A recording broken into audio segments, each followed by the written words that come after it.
America का helicopter, अमेरिकी navy के शिप, सुपर पावर के समुद्री लड़ाके, रूस के जहाज पर कब्जा, रूस ने हमले के लिए भेजी सबमरीन, पुतिन के करीबी ने कहा मारो एटम बम।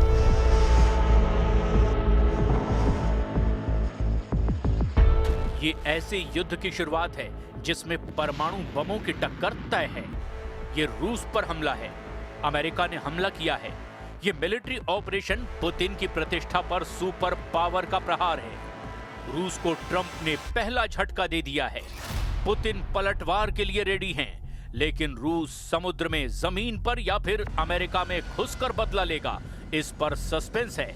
वजह, रूस पहले झटके में ही अमेरिका को बेदम करना चाहता है। तो क्या रूस एटमी धमाकों से सुपर पावर का घमंड तोड़ेगा? 7 जनवरी को जैसी नौबत आई थी, वो यही इशारा कर रही है कि परमाणु हमला ही युद्ध का फैसला करेगा।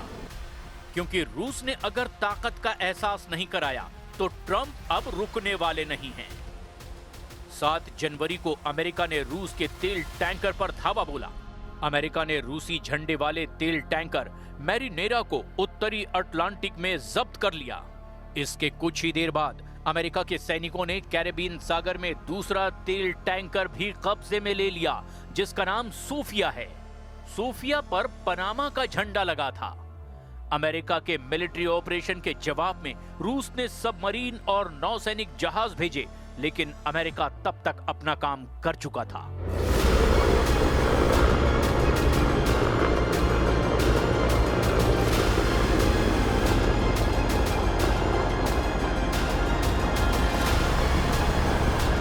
सुपर पावर ने जिस स्टाइल में समुद्र में रूस को पटखनी दी है, वो जरा आप भी देख लीजिए। रूस के जहाज पर मंडराते अमेरिकी हेलीकॉप्टर हैं ये। मैरिनेरा जहाज पर कब्जा करके खड़े सुपर पावर के सैनिक हैं ये, जिन्होंने पुतिन के तेल टैंकरों को लंगर डालकर रोके रखा है। रूस में अमेरिका के ऑपरेशन को समुद्री डकैती कहा जा रहा है। रूस के रक्षा जानकारों ने चेतावनी दी कि ट्रंप ने ऐसा जोखिम मोल लिया है जिससे ये पूरी दुनिया अब तीसरे विश्व युद्ध में उलझ सकती है। Обычно мы говорили раньше о пиратстве, сомалийские пираты, то есть это, ну, скажем так, незаконное формирование. А это корабль, если вот брал Марина, это корабль береговой охраны США. Причем где береговая охрана, где берег.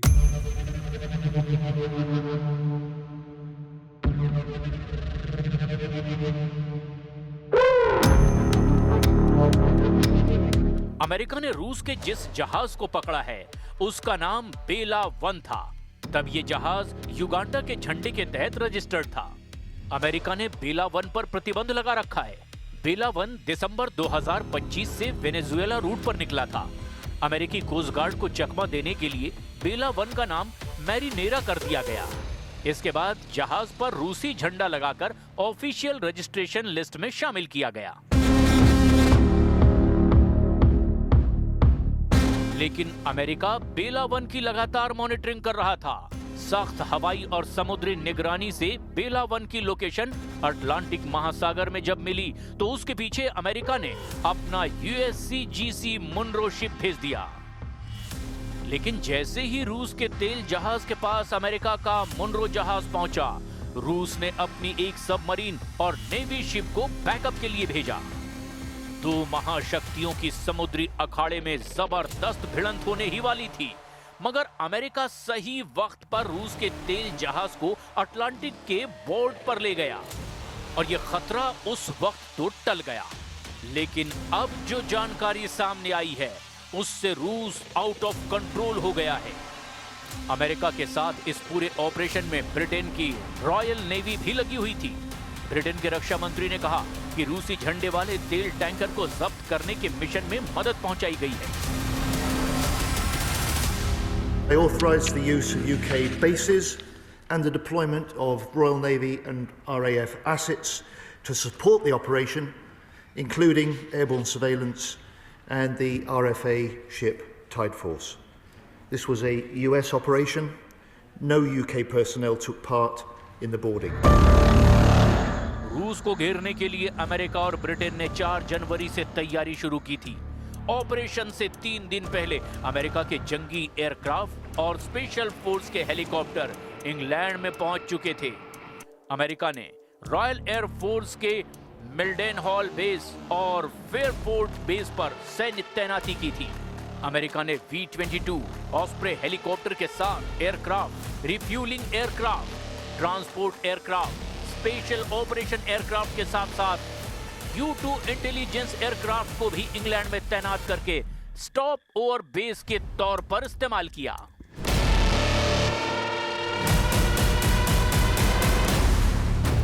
अमेरिका ने गुप्त हमले की तैयारी करने के बाद इंतजार किया।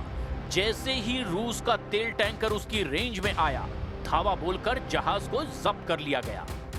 अमेरिका ने सिर्फ रूस के तेल जहाज पर कब्जा ही नहीं किया, सुपर पावर जहाज के सभी क्रू को अपने देश ले जाने की तैयारी भी कर चुका है। मतलब यह है कि पुतिन को चढ़ाने की हर मुमकिन कोशिश अमेरिका कर रहा है, जिससे रूस यूक्रेन युद्ध के अब और ज्यादा खौफनाक हो जाने का खतरा भी बढ़ गया है। डिफेंस एक्सपर्ट्स बता रहे हैं कि अमेरिका के आक्रामक रुख ने नेटो और रूस के बीच युद्ध की टेंशन हाई कर दी है। Well, I think for Russia, the situation in Europe, Ukraine, is more important than Venezuela. But I think the present situation will create more tensions between Russia and the United States as well. What means, when we look at Ukraine again, that it will be more difficult to find in the end peaceful solution. America के रूसी तेल tanker पर हमले के बाद Putin का खून उबाल मार रहा है। पुतिन समर्थकों ने तेल टैंकर पर हमले को रूस के सम्मान से जोड़ दिया है। पुतिन के करीबी एलेक्सी जिरावलेव, जो कि रूस की स्टेट ड्यूमा की सिक्योरिटी काउंसिल के पहले डिप्टी हेड हैं, उन्होंने अमेरिका को मुंहतोड़ जवाब देने की वकालत की है। जिरावलेव ने धमकी दी है कि रूस को अमेरिका पर टॉर्पेडो दागने में देर नहीं करनी चाहिए। जिरावलेव चाहते हैं कि रूस समुद्र में सुपर पावर के जंगी जहाजों को दफन कर दे।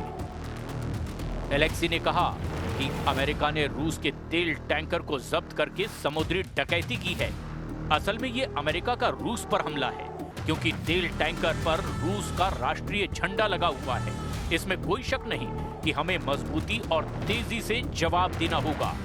रूस का मिलिट्री उसूल तो ऐसे हमले के जवाब में न्यूक्लियर हथियारों के इस्तेमाल की भी बात करता है। रूस के जहाज पर अमेरिका के हमले से चीन भी भड़क उठा है। चीन ने अमेरिका के एक्शन को इंटरनेशनल कानून का उल्लंघन कहा है। चीन खुलकर अमेरिका के खिलाफ पुतिन का साथ देने के लिए तैयार है। 美方在公海海域随意扣押他国船只，严重违反国际法。中方一贯反对缺乏国际法依据、未经联合国安理会授权的非法单边制裁。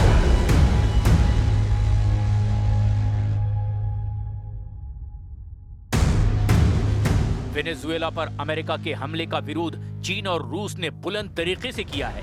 वेनेजुएला के बाद अब तेल टैंकर की टेंशन में चीन रूस साथ आ गए हैं। तो क्या अमेरिका डबल फ्रंट पर युद्ध लड़ने का रिस्क उठाने जा रहा है? क्योंकि अमेरिका वॉर मोड में है। अमेरिका हमले कर रहा है। अमेरिका दुश्मनों को धमकी दे रहा है। अमेरिका ने कमजोर दुश्मनों को जैसे डराया, वैसा ही जोखिम वो अब रूस के साथ उठा रहा है। ट्रंप ने सबसे बड़ा दांव चल दिया है। ट्रंप ने पुतिन को युद्ध के लिए भड़का दिया है। यकीन मानिए, ट्रंप के दुस्साहस से पुतिन का दिमाग गर्म हो गया है। सुपर पावर को रूस अब अपने अंदाज में जवाब देने की तैयारी में जुट गया है। रूस के झंडे लगे तेल टैंकर पर ट्रंप ने कब्जा करके दुनिया को अब सबसे भयानक युद्ध में झोंक दिया है। लेकिन अमेरिका के लिए चीन रूस से अकेले युद्ध तबाही का सबब बन सकता है। क्या तीसरे विश्व युद्ध के खतरे की वजह से ट्रंप ने अपना मिलिट्री बजट बढ़ाने का आइडिया शेयर किया है? ट्रंप ने अमेरिका की सुरक्षा के लिए 2027 के सैन्य बजट को 1 ट्रिलियन से बढ़ाकर $1.5 ट्रिलियन करने की बात कह दी है। अमेरिका अपने रक्षा बजट को कितना तेजी से बढ़ा रहा है, इसे आप भी देखिए। 2021 में अमेरिका का डिफेंस बजट 721 अरब डॉलर था। 4 साल बाद 2025 में रक्षा बजट अमेरिका का 901 अरब डॉलर पहुंच गया। और अब ट्रंप 2027 के बजट को $1.5 ट्रिलियन तय कर रहे हैं। ट्रंप ने पहले ही साफ कर रखा है कि वो अमेरिका को एटमी हथियारों में नंबर 1 बनाएंगे। ट्रंप लॉन्ग रेंज के हथियारों का प्रोडक्शन बढ़ा चुके हैं। ट्रंप एरिया 51 को दोबारा एक्टिव कर चुके हैं। ट्रंप को पता है कि अमेरिका के दुश्मनों ने एटमी हथियारों का बम्पर प्रोडक्शन शुरू कर रखा है। ऐसे में अगर युद्ध भड़का तो अमेरिका की हार सिर्फ एटमी हथियारों से ही हो सकती है।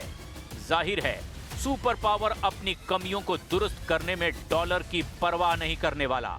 लेकिन पुतिन क्या शांत बैठेंगे? क्या उन्हें इतना परेशान करके अमेरिका कुछ बड़ा गेम कर रहा है? कहीं ये सुपर पावर की पुतिन का ध्यान भटकाने की कोशिश तो नहीं?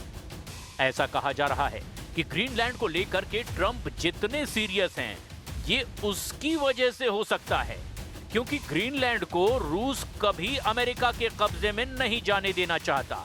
वहीं ट्रंप अब ये फाइनल कर चुके हैं कि ग्रीनलैंड अमेरिका लेकर रहेगा, चाहे डेनमार्क उसके बदले में डॉलर ले या युद्ध। ट्रंप व्हाइट हाउस की जिस प्रवक्ता की बोली को मशीन गन की गोली बताते हैं, उन्होंने ग्रीनलैंड पर क्या कहा, जरा ये भी गौर से सुनिए। The acquisition of Greenland by the United States is not a new idea. This is something that presidents dating back to the 1800s have said is advantageous for America's national security. The president has been very open and clear with all of you and with the world that he views it in the best interest of the United States to deter Russian and Chinese aggression in the Arctic region. Putin ने Ukraine युद्ध को लेकर Trump को जितना tension दिया, उसका गिन गिन कर बदला ट्रंप ले रहे हैं। वेनेजुएला के निकोलस मादुरो को, जो पुतिन के खास दोस्त हैं, उन्हें अमेरिका ले जाकर ट्रंप ने तमाशा बना दिया। ग्रीनलैंड को ट्रंप सैन्य हमला कर हड़पने की धमकी दे चुके हैं। ईरान जैसे रूस के दोस्त को ट्रंप हर दिन बर्बाद कर डालने की धमकी दे रहे हैं। पुतिन के पास अमेरिका को दहलाने के कई कारण हैं। शायद प्रेसिडेंट पुतिन सही वक्त के इंतजार में है, क्योंकि रूस अपने दुश्मन को कभी माफ नहीं करता। रूस दुश्मन को यूक्रेन की तरह धरती से साफ करता है।